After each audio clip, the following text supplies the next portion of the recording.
Hello दोस्तों, स्वागत है आपके अपने YouTube channel target civil services में। तो दोस्तों आज है 17 मई। 17 मई से जितने भी करंट अफेयर्स के क्वेश्चन बनेंगे, सारे क्वेश्चन इस लेक्चर में हम डिस्कस करने वाले। और सबसे पहले हम देख लेते हैं जो कल क्वेश्चन आपसे पूछा था कि नीति आयोग में नीति का अर्थ क्या है।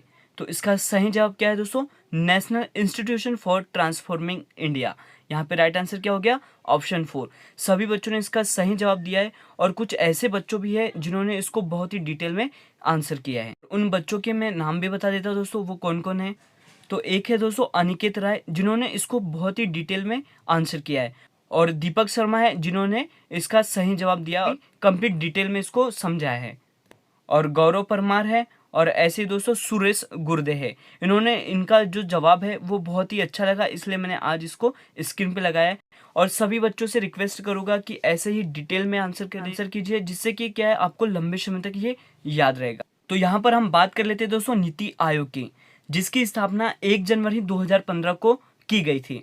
और इसका जो गठन है वो योजना आयोग मतलब प्लानिंग कमीशन के स्थान पर किया गया है।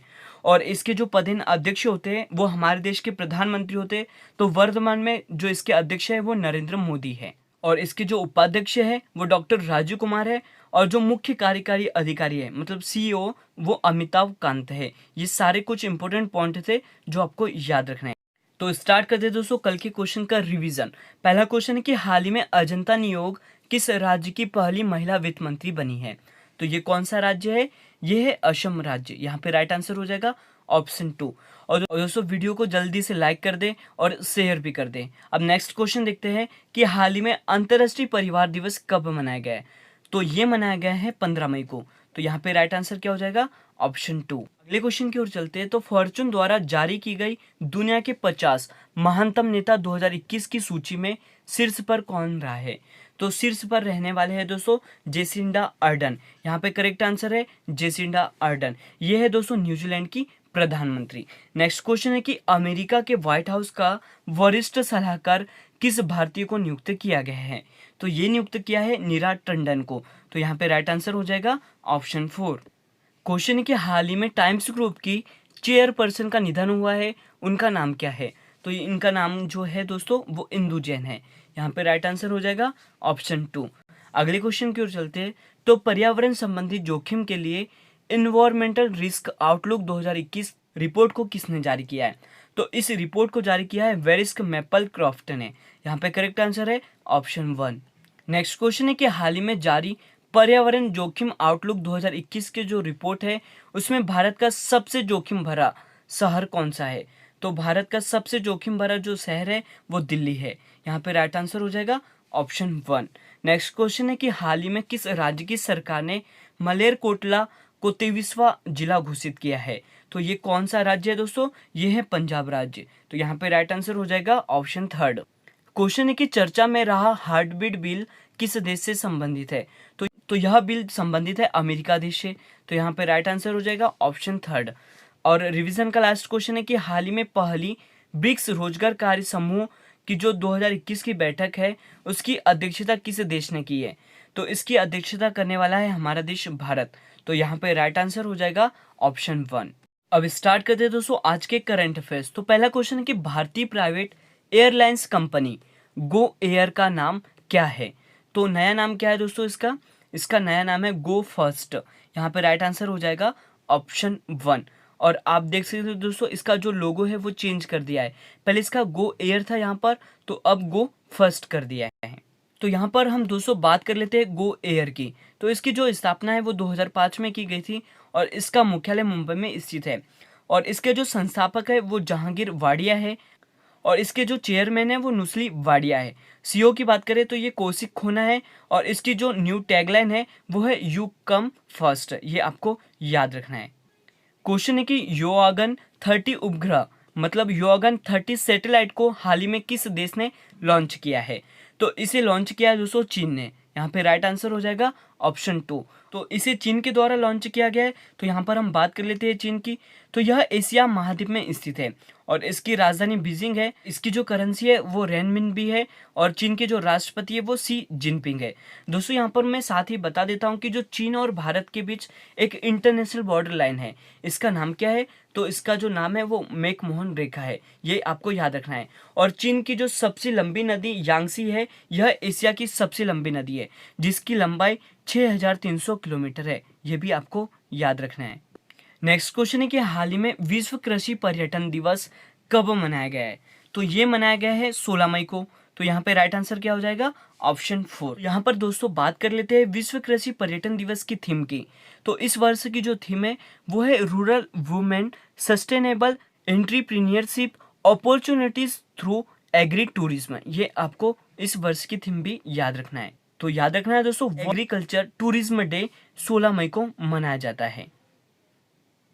अगले क्वेश्चन की ओर चलते हैं। तो हाल ही में तेकाते चक्रवात ने सबसे ज्यादा किस देश को प्रभावित किया है? तो ये प्रभावित किया दोस्तों हमारे देश भारत को। यहाँ पे राइट आंसर हो जाएगा ऑप्शन 3। तो हाल ही में दोस्तों भारतीय मौसम विभाग मतलब आईएमडी इंडियन मेट्रोलॉजिकल डिपार्टमेंट ने अरब सागर पर कम दबाव का क्षेत्र बनने के कारण साइक्लोन की भविष्यवाणी की है। और इस चक्रवात का जो नाम है दोस्तों वो तेकाते है और इसका जो नाम है वो म्यांमार ने दिया है और इसका जो अर्थ है वो अधिक शोर वाली छिपकली है। और यह चक्रवात भारत में आने वाला 2021 का पहला चक्रवात भी होगा। दोस्तों यहाँ पर हम बात कर लेते हैं आईएमडी की मतलब इंडिया मेट्रोलॉजिकल डिपार्टमेंट की। तो इसका जो मुख्यालय है वो नई दिल्ली में स्थित है और इसके जो महानिदेशक है वो डॉक्टर मृत्युंजय महापात्रा है, ये आपको याद रखना है। नेक्स्ट क्वेश्चन है कि 2021 में माउंट एवरेस्ट फतह करने वाली प्रथम भारतीय महिला कौन बनी है? तो ये बन गई दोस्तों तासी यांगजोम। ये है दोस्तों अरुणाचल की। यहाँ पे करेक्ट आंसर हो जाएगा ऑप्शन 1। तो आप देख सकते हो दोस्तों यह 2021 में माउंट एवरेस्ट पर फतह करने वाली प्रथम भारतीय महिला तासी योंगजाम है। यह अरुणाचल प्रदेश की है, ये आपको याद रखना है।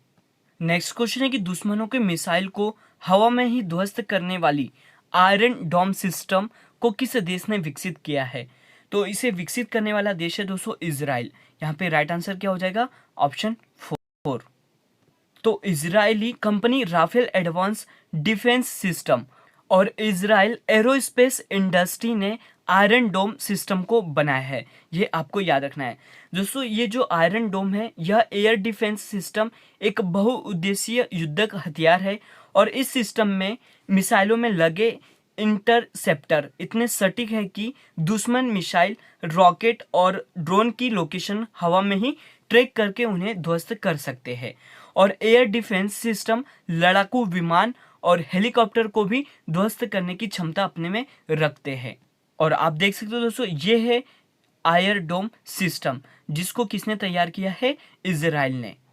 नेक्स्ट क्वेश्चन है कि हाल ही में कोवैक्स गठबंधन मतलब कोवैक्स फैसिलिटी अलायंस से जुड़ने वाला भारत का पहला राज्य कौन सा बन गया है? तो ये राज्य बन गया दोस्तों पंजाब। यहाँ पे राइट आंसर है ऑप्शन 3। तो दोस्तों यहाँ पर हम बात कर लेते हैं कोवैक्स अलायंस की। तो यह एक गठबंधन है जिसमें गरीब देशों में कोविड-19 वैक्सीन उपलब्ध कराई जा सकती है और कोवैक्स अलायंस को विश्व स्वास्थ्य संगठन द्वारा बनाया गया है।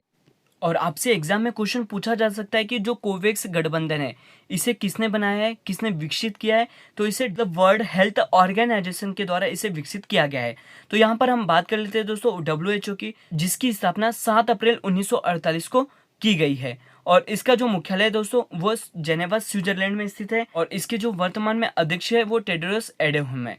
और दोस्तों साथ ही आपको एक इम्पोर्टेंट पॉइंट भी याद रखना है कि जो ये कोवैक्स गठबंधन है इसके तहत घाना पहला देश है जिसे कोविड-19 वैक्सीन उपलब्ध कराई गई थी। नेक्स्ट क्वेश्चन है कि AIBA पुरुष विश्व मुक्केबाजी चैंपियनशिप 2021 किस देश में आयोजित की जाएगी? तो इसे आयोजित करने वाला है दोस्तों सर्बिया। यहाँ पे राइट आंसर क्या हो जाएगा? ऑप्शन 1। तो AIBA पुरुष विश्व मुक्केबाजी चैंपियनशिप 26 अक्टूबर से 6 नवंबर तक सर्बिया की राजधानी बेलग्रेड में आयोजित की जाएगी। और दोस्तों यहाँ पर हम बात करें कि पूरे विश्व में जो बॉक्सिंग खेल होता है इसे AIBA द्वारा रेगुलेट किया जाता है। यहाँ पे AIBA की बात करें मतलब इंटरनेशनल बॉक्सिंग एसोसिएशन, जिसका मुख्यालय लुसाने स्विट्जरलैंड में स्थित है और अध्यक्ष है उमर क्रेमलिन, ये आपको याद रखने हैं। नेक्स्ट क्वेश्चन है, अल अक्सा मस्जिद चर्चा में रही है, बताइए यह कहाँ पर स्थित है। तो यह मस्जिद स्थित है दोस्तों इजराइल में। यहाँ पे राइट आंसर क्या हो जाएगा, ऑप्शन 4। यहाँ पे दोस्तों मैं आपको बता दूं कि इजराइल और फिलिस्तीन के बीच विवाद की वजह से अल अक्सा मस्जिद चर्चा में रही है। यह मस्जिद इजराइल के जेरूसलम में है और यह मुस्लिम समुदाय में अल अक्सा मस्जिद को मक्का और मदीना के बाद तीसरा पवित्र स्थान माना जाता है। तो यहाँ पे आपको याद रखना है कि जो अल अक्सा मस्जिद चर्चा में रही है यह इजराइल देश में स्थित है। और दोस्तों आप देख सकते हो ये है दोस्तों अल अक्सा मस्जिद जो कि हाल ही में चर्चा में रही है। तो यहाँ पर दोस्तों हम बात कर रहे हैं इजराइल की, तो यह एशियाई महाद्वीप में स्थित है। इजराइल की जो राजधानी है वो जेरूसलम है और करेंसी की बात करें तो इजरायली शेकेल है। और यहाँ की जो प्रधानमंत्री है वो बेंजामिन नेतन्याहू है और इजराइल के जो राष्ट्रपति है वो रूवन रिवलिन है। इजराइल की जो संसद है उसका जो नाम है वो नेसेट है। और यहाँ पे दोस्तों मैं आपको बता दूं कि जो सर्वाधिक यहूदी है वो किस देश में रहते हैं, तो वो इजराइल देश में ही रहते हैं। ये भी इंपॉर्टेंट पॉइंट है जो आपको याद रखना है। क्वेश्चन है कि हाल ही में किस राज्य ने महतारी दुलार योजना को शुरू किया है। तो इस योजना को शुरू किया है छत्तीसगढ़ राज्य ने। तो यहाँ पे राइट आंसर क्या है, ऑप्शन 2। तो दोस्तों छत्तीसगढ़ राज्य की सरकार ने कोविड-19 के चलते माता पिता को खोने वाले अनाथ बच्चों की पढ़ाई का खर्च उठाने का निर्णय लिया है। और जारी वित्त वर्ष के दौरान कोविड-19 से जिन बच्चों के माता पिता की मृत्यु हो गई है, सरकार उन बच्चों की पढ़ाई के पूरे खर्च के साथ उनके भविष्य निर्माण का भी खर्चा उठाएगी। सरकार की इस पहल को दोस्तों महतारी दुलार योजना के नाम से शुरू किया गया है। और आज का जो क्वेश्चन ऑफ द डे है आपके लिए दोस्तों कि हेलोजन में सबसे अधिक अभिक्रियाशील कौन है। ऑप्शन है आपके पास क्लोरीन, फ्लोरीन, ब्रोमीन और आयोडीन। और जो भी आंसर इसका सही होगा और इसका जो भी सही जवाब होगा उसका आपको सांकेतिक रूप मतलब उसका जो संकेत है उसे किससे प्रेजेंट करते हैं ये आपको बताना है। और इसका साथ ही परमाणु क्रमांक भी आपको कमेंट सेक्शन में लिखना है। तो दोस्तों आज का वीडियो लेक्चर यहीं पर एंड होता है। अगर ये वीडियो लेक्चर आपको अच्छा तो इसे जरूर दिल से लाइक करिए दोस्तों और शेयर भी करिए। अगर आप इस चैनल पर नए हो तो इसे सब्सक्राइब भी जरूर करें। Thank you so much guys for watching this video.